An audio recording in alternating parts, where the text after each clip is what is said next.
We may look at the recent criticism directed towards police, issues around police brutality, kidnapping, abductions, enforced disappearances, and even death, and the shoot-to-kill order by the CS Murkomen.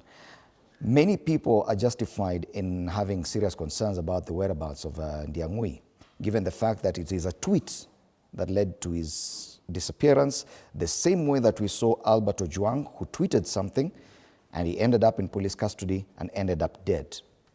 Are you concerned that this is a serious issue when it comes to safety of people using social media? Thank you, Edimori. Allow me to salute viewers, wherever they were watching this morning show from.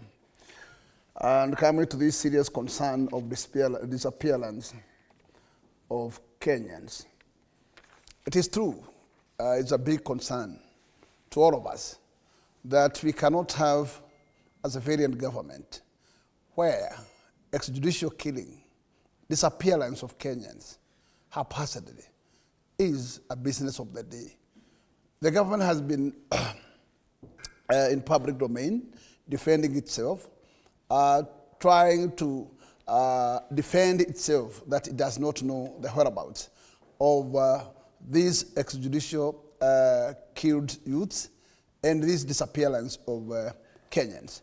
But all the same, the president is in the record telling Kenyans that he's aware that those who are abducted were currently back to their families. It means the state is very much aware. And one serious case that I want to mention is the one case that involved the son of Justin Muturi. This costed Muturi to intervene the State House and looking for what we call a way to get in touch with the head of state. And it forced him to look for that particular window to find his son free. And it took only a call to the hand of the intelligence to the release of Muturi's son.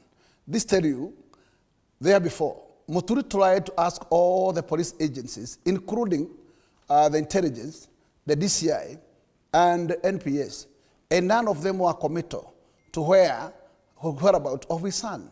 And this is truly telling you that things are being done haphazardly, and the disappearance of Kenyans in this particular manner. One is that intelligence is doing a business that not belong to them. They don't have a business of arresting. These in our law, we have no single business on this. And you wonder how the intelligence is involved in arresting and kidnapping Kenyans. This is wrong and this is out of order. The business of intelligence is to spy and give information, but not to take action. That's not their business at all.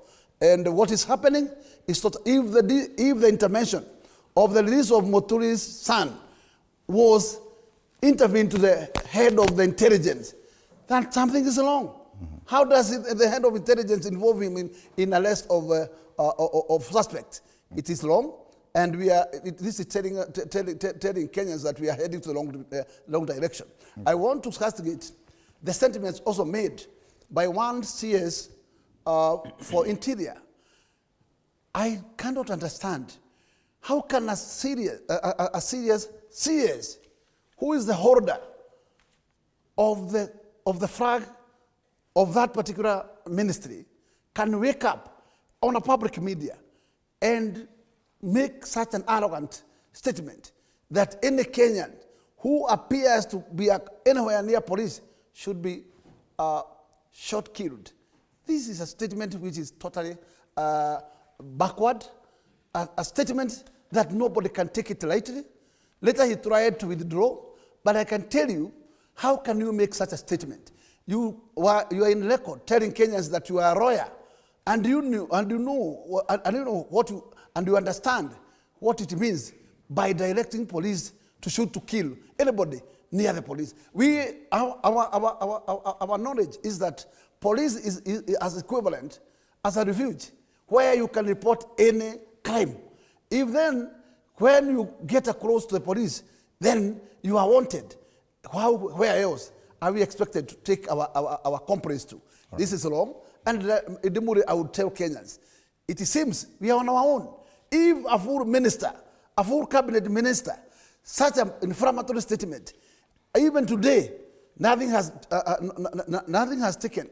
I am telling you, we are in the wrong direction. Right. And let me tell you, in kiburi, and kiburi that tunasema is a kiburi of taking this country nowhere.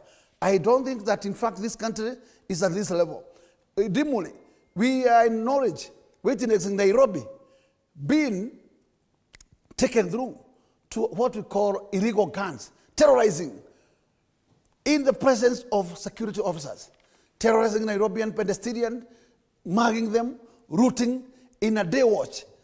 And the same goons are in record singing the names to praise the head of state and one Sakaja, the governor of Nairobi. I see up to date, no single action is taken. Then it tells you the security that we believe that in fact that's where we can get the justice from. It is totally compromised. And it means the country is under what I keep telling and keep saying, under state capture. And the state capture is nothing else, is the way we are seeing it, okay. That we have agencies that are no longer in their capacity to do their work. They are under what we call capture. They are only directed what to do. They have, it is wrong, Idemoli. And I can say, where we are, we are unable to know where this country is heading. The head of state is mute, and nobody is talking about. IG is mute, and we keep seeing disappearance, shoot to kill of Kenyans every day. Okay. And we are asking ourselves, are we in Haiti or are we in Kenya? All right. Is Kenya still under the civil rights, or are we under a revolution? Are we under military? Yes, we wanted to know where we are. And we want to see from the hand of state, are we safe? If our businesses are not safe, if our youth are not safe, if no one is safe, who is safe in this country? Right. And if all of us are not safe, where are we? Are we in a banana republic? Okay, I hear you, Bwana Gakuya. Allow me to welcome Joe Mutambu to this conversation.